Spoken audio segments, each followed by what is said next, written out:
I got beef with Tony Khan is very, very concerned with the fan experience. And he is. We hear about that a lot. Well, we were in a hockey stadium, and hockey stadiums have those drop-down banners that have the 360 view Jumbotron. On our side, and I mean, it wasn't terrible, like 300 levels a little bit up there, you know. It wasn't like it was impossible or anything. But on our side, they never retracted the banner. And we had kind of peppered within our area were a lot of people who I think that maybe they were like last minute walk-ups, or the girl in front of me, like I had to get a little huffy. Because they were like, they got right in front of us, just like right in the middle match, and her and her boyfriend are standing there like with their food, and I'm like, guys, can you guys, and they're just flapping away, and I'm just like, hey, there's a match going on and I'm watching it. Can you please sit down? And she was just, but I mean, she didn't know what was, I mean, she was sitting in her chair the entire time. There wasn't, I mean, I called it the wet blanket section a little bit, because the section over, I mean, you know, they were great and we were trying, and I do believe that if they had pulled that banner up, and the people in that section who aren't necessarily, maybe aren't used to it, or didn't have the ability to, you know, that it would have changed the dimension. It wasn't as if it did not affect the participation of the fans. Well, that's good. To the audience, clearly, from everything I've heard from everyone. But I do believe that it affected the experience in that section, because it's understandable. Like, I saw the picture you tweeted, and I retweeted it to Powerbombshells, and so I could see how that would be frustrating, and it's in the way, and it takes away from, I mean, like, it doesn't, obviously, like you said, it doesn't take completely away from it, like, you can still, but it does, it's a pain in the ass to have. But you could see, if you looked, if you were able to like kind of inch around, you could see that you were getting up close facial expressions from that's good. You know what I mean? So that wasn't happening in our section.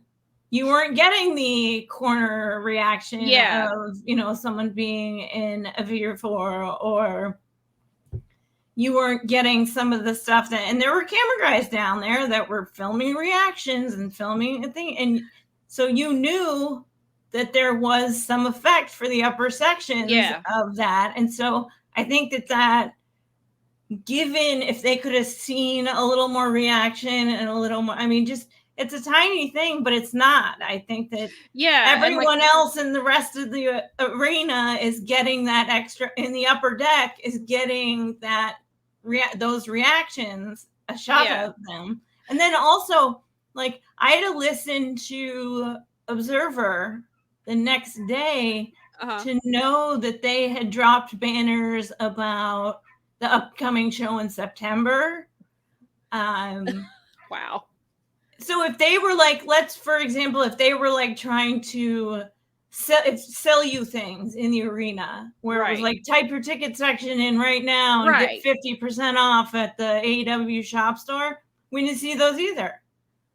So, I mean, that's not good. So the marketing for you was not working. I mean, so it wasn't like it was 100% bad. Yeah. When you consider fan experience, and then if you guys were marketing, I was like, what banners?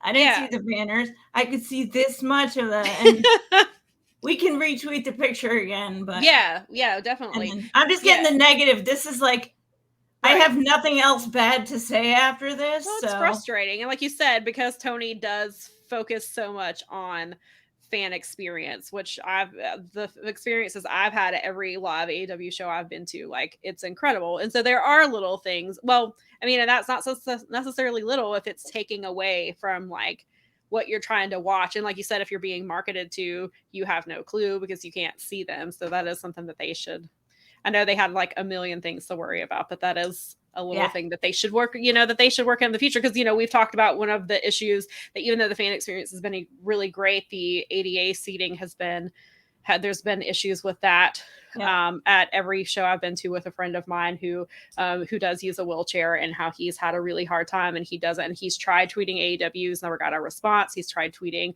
the venues and has never gotten a response. So those are things, especially when they have such stuff, with Culture City, which is incredible that they do all that stuff with trying to help fans who have sensory issues. Yes. And that's incredible. So if they're going to go that far, then they need to take the extra step and look at stuff with like the ADA and stuff like that. And then, like you said, and then the banner stuff too, that takes away from. Well, and it's retractable.